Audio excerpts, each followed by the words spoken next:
백산 산도라지 좋은 거 아시죠? 황사, 먼지, 스트레스, 호흡기, 면역력 강화에 이게 최고랍니다. 강원도 청정지역 해발 500m에서 재배한 겁니다. 찐한 도라지 80% 사용했고요.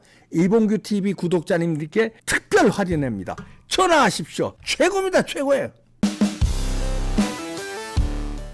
네, 반가운 분 모셨는데요.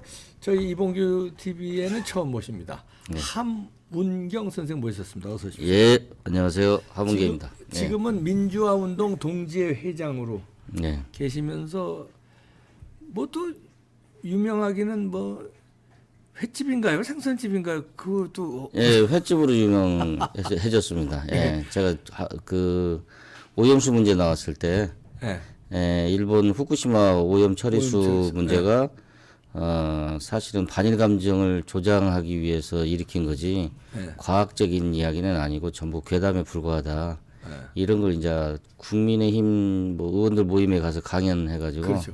예. 그래서 이제 유명해졌는데 그 전부터 뭐 아시는 분은 다 유명했는데 네. 대중들에게 알려지기는 이제 그때 많이 알려졌고. 예, 뭐 왜 그런 얘기 하실 수 있냐면요. 우리 함은경 선생은 서울대 물리학 전공하셨죠? 예. 그러니까 이제 그런 쪽에 그래도 뭐 지식이 많으시니까 그러니까 아무것도 모르는 정치인들이 막 선동하는 거에 참을 수가 없으신 거죠. 아, 더군다나 그 뭐 제가 생선 장사하고 횟집 하는데 수산물에 직격탄을 떨어뜨리는 그런 괴담을 유포하는데 가만히 있을 수가 있어야죠. 그렇죠.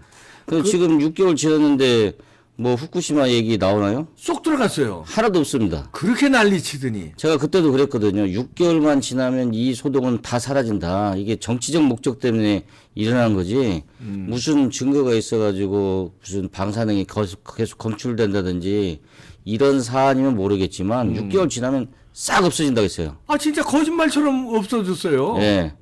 그 말이 딱 맞으셨네. 예.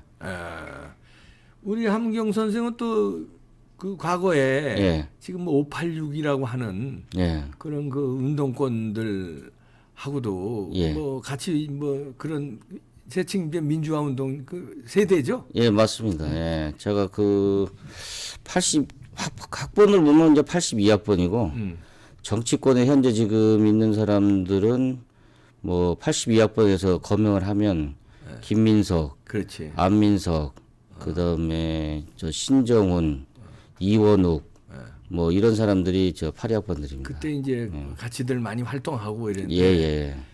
근데 길을 달리 가셨네요. 그 저도 뭐 민주당에서 계속 저 민주당 근처에서 출마를 하려고 여러 번 시도를 하긴 했습니다. 근데 제가 선거를 한 5번 나갔는데 4번은 무소속이고 1번은 열린우리당이고 그렇거든요. 이게 무소속으로 나가는 과정 중에서 뭐 민주당하고 척지고 뭐 이런 일들이 계속 반복되면서 민주당하고는 뭐 계속 거리를 두고 있었죠. 그러게요. 그런데 최근에는 이제 거리를 두는 정도가 아니라 뭐 글을 통해서 글이나 이제 이런 뭐 토론회라든가 이런 뉴스에 많이 등장했습니다. 이제 민주당 주사파들을 아주 신랄하게 비판하셨잖아요. 예, 뭐 주사파가 제가 아니었기 때문에 잘 모르는데 하여튼 후배들이 그런 영향을 많이 받았고 문제는 이제 586 정치라고 하는 것이 지금 한 20년 동안 대한민국에서 주류 정치인이었는데 이들의 역할이 오히려 역사를 또는 나라를 발전시키기보다는 역사를 퇴행시키고 나라에 지금 큰 걸림돌이 되고 있다. 이런 문제의식에서 제가 여러 가지 이야기를 했죠. 그렇죠.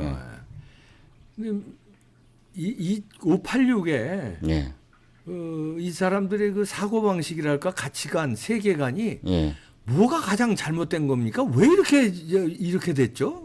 괴물들이 됐어요. 왜 그렇게 그렇죠. 됐을까요? 저도 요즘 괴물이라고 표현을 하는데 왜 그렇게 됐을까요?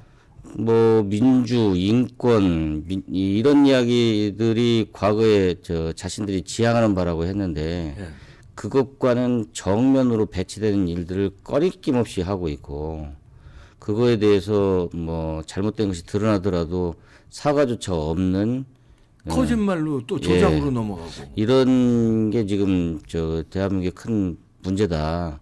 정치의 문제다 이렇게 생각을 하고 있습니다. 더군다나 요즘은 뭐 틈만 나면 또 대통령 선거 끝난 뒤부터 불복해서 탄핵을 운의하고 더 나아가서는 뭐 건만 나타나면은 뭐 장관이나 이런 사람들까지 전부 탄핵을 시키고 검사나 이런 사람들을 이렇게 해서 자기 힘을 과시하고 있는데 이것이 결국은 헌정을 불안하게 하고 결국 국가 운영을 마비시키고 있잖아요. 예, 그런 점에서 굉장히 불행한 일이다 이렇게 생각을 하고 있습니다. 아니 원래 그 사람들하고도 잘 알잖아요. 예. 그 젊었을 때 이제 학교 다닐 때부터. 예. 그러면 원래 그런 사람들이었습니까? 아니면 뭐가 정치하면서 이 사람들이 변질이 된 겁니까? 원래 그렇게 괴물들이었어요?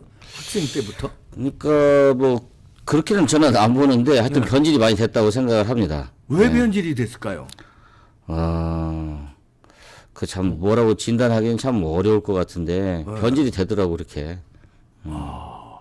아니 그 참 너무나 이상하니까 네. 오죽하면 이제 우리가 괴물로 불리는데 왜 저 사람들이 처음부터 저렇지는 않았을 텐데 처음부터 저랬으면 뭐 학생권 내에서도 인정을 못 받았을 거 아니에요. 네, 뭐 의협심이나 뭐 팔팔하게 정의를 외치고 이럴 때가 있었기 때문에 그런데 이제 가장 근본적으로는 생각이 바뀌지 않는다는 거 이런 것이 가장 큰 문제였던 것 같아요.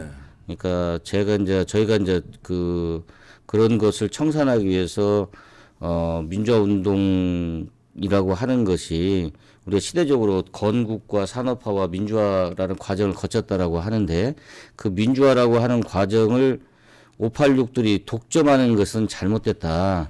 이런 이야기를 하고 싶어서 저희 같은 사람들의 생각에 동의하는 사람들을 따로 동지회를 만들어 가지고 그게 지금 이게 민주화 운동 동지회예요. 예, 그래서 진정한 민주화 우리가 이제 역사적으로 평가하는 건국 산업화 민주화라고 하는 그 민주화는 대한민국 헌정 안에서 민주화지 대한민국을 부정하거나 대한민국에서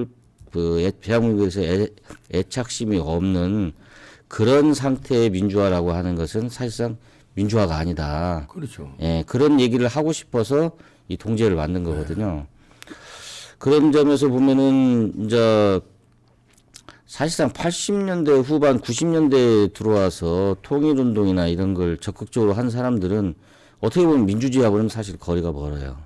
예, 그리고 친북적인 성향이라고 하는 게 요즘은 그게 이제 주사파의 주체사상의 결국에는 경도되고 그러한 사상적 영향 하에서 한치도 벗어나지 않고 그 테두리 안에서 계속 머물러 있기 때문에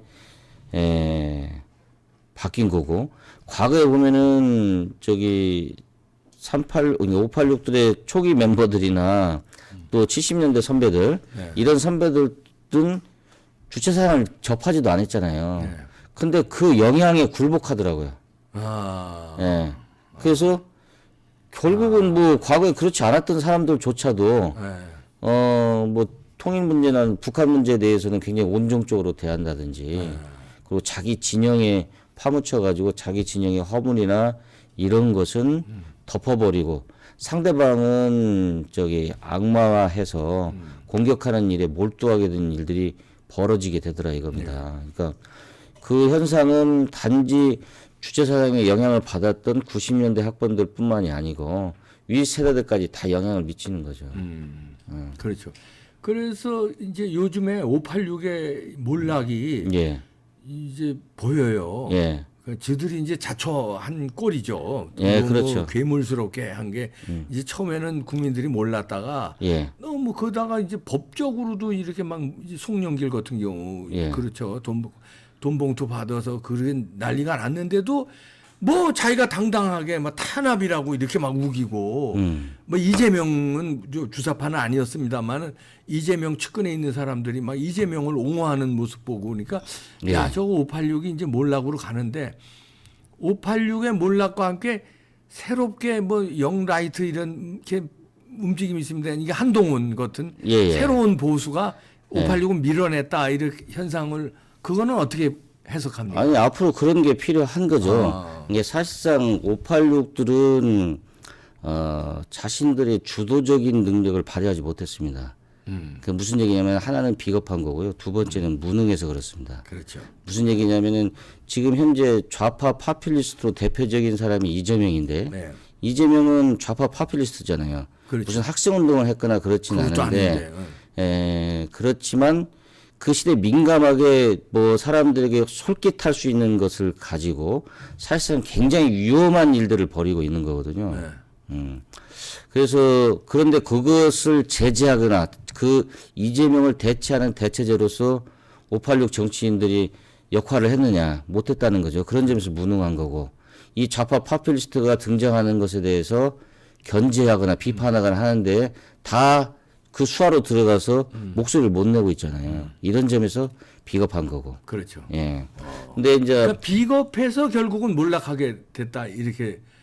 비겁하고 무능하니까 이제 실력이 없으니까 인정을 못 받는 거죠. 근데 결국은 이 586들이 그렇지만 사실은 그 앞세대를 서포트 해준 겁니다. 무슨 얘기냐면 김근태, 뭐 이부영, 뭐 이런 사람들을 서포트한 거지. 네. 사실은 자기 주도적으로도 얼굴이 나온 사람이 있나요? 대표적인 인물이 없잖아요. 그러네요.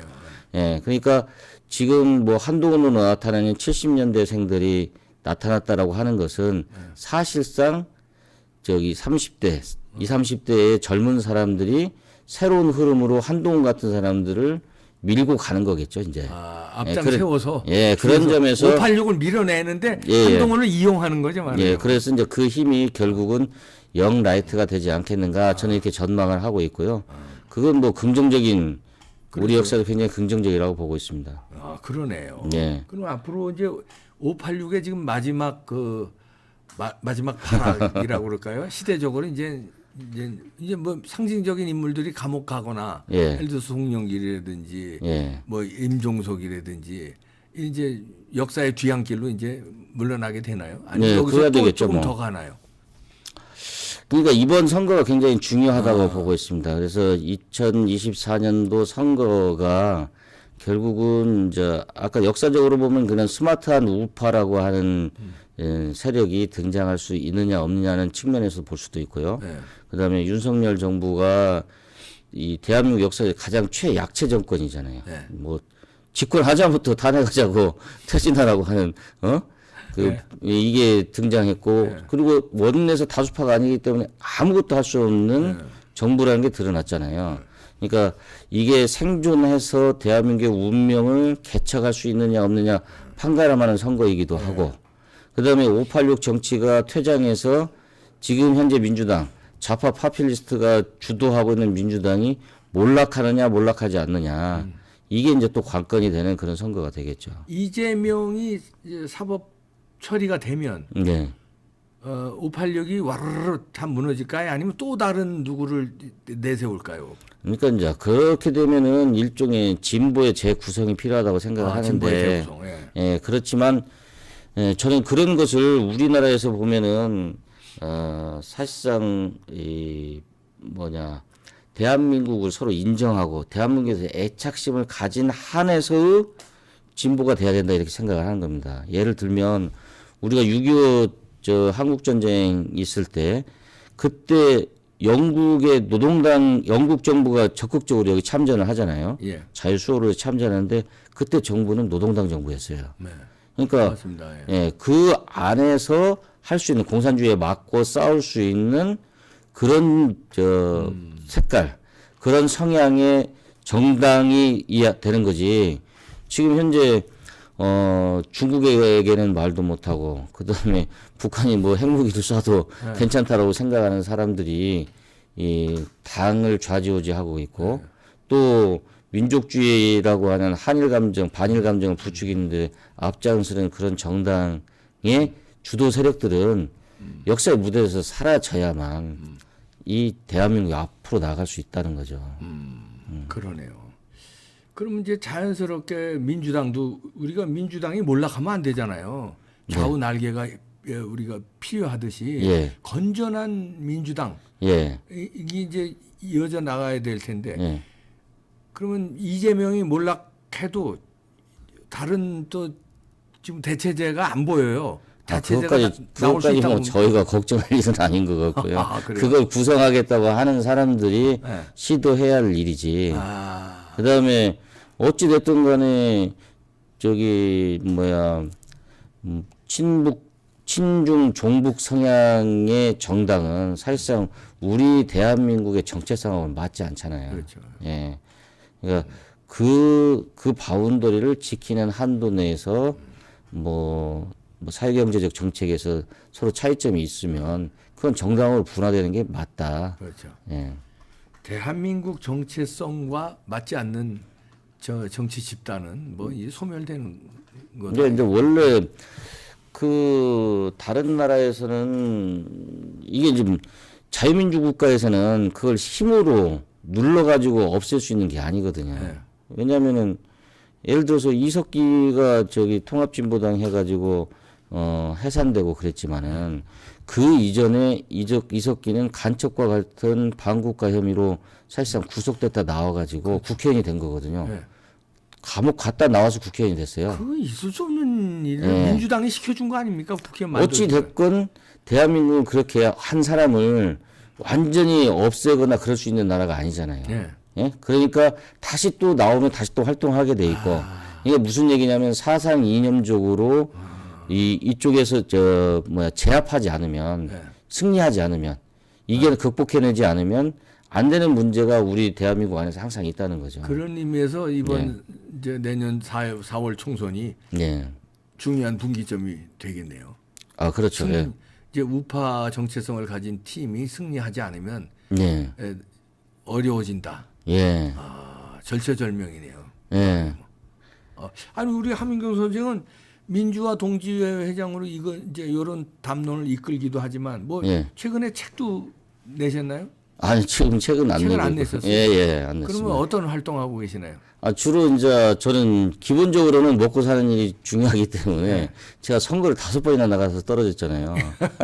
이거 모르시는 분들 계실 텐데. 예. 네, 5번. 예. 이번에 어떻게 도전하십니까? 아니요, 저는 뭐 지금 안 한 지 오래돼가지고 그래서 이제 저는 먹고 살기 위해서 생선 장사를 열심히 했어요. 지금 한 7년째 돼갑니다. 네. 예. 아니 근데 저 국힘당에서 인재 영입 뭐 이런 제의가 들어오신 거 아니에요? 그 신문 보도에도 나오고 그랬는데 뭐 구체적으로 뭐 저한테 제안대로 온 건 아니고요. 아직 안 들어왔어요? 예. 근데 신문에는 뭐 몇 사람 이름에 들어가셨던데. 예, 신문이나 이런 데서 뭐 일종의 추천했다 이렇게 저는 보고 있습니다. 예. 그 신문에서. 예, 예. 저 대통령실에서 뭐 연락이 오거나 그런 거. 그런 건 없고 대통령실에서 원래 저 선거에 개입하면은 선거법 위반입니다. 그렇죠. 아니 김기현 대표라든가 아니면 이철규 사무총장. 그 전에 제가 이제 그 전주에서 강연회 하는데 제가 강사로 나간 적이 있어요. 거기서. 예, 근데 그 자리에 이제 김기현 대표가 한 2시간 동안 와서 앉아 있더라고요. 그래서 뭐 제 강연도 처음부터 끝까지 다 들었고 제가 이제 이 역사에 대해서 우리나라 역사에 대해서 어떻게 볼 건지, 예? 그리고 민주공화국으로 시작했던 이 역사에 대해서 기본적으로 국가 권력을 잡았던 대통령 각자에 대해서 공과 가를 나누어서 평가를 하고 다 인정을 해야 된다. 그런 얘기를 제가 했거든요. 알겠습니다. 함은경 선생과의 이 담론은 이게 뭐 한두 시간에 끝날 게 아니기 때문에 또 계속해서 시간을 마련하도록 하겠습니다. 오늘 귀한 시간 내주셔서 고맙습니다. 예, 감사합니다. 예.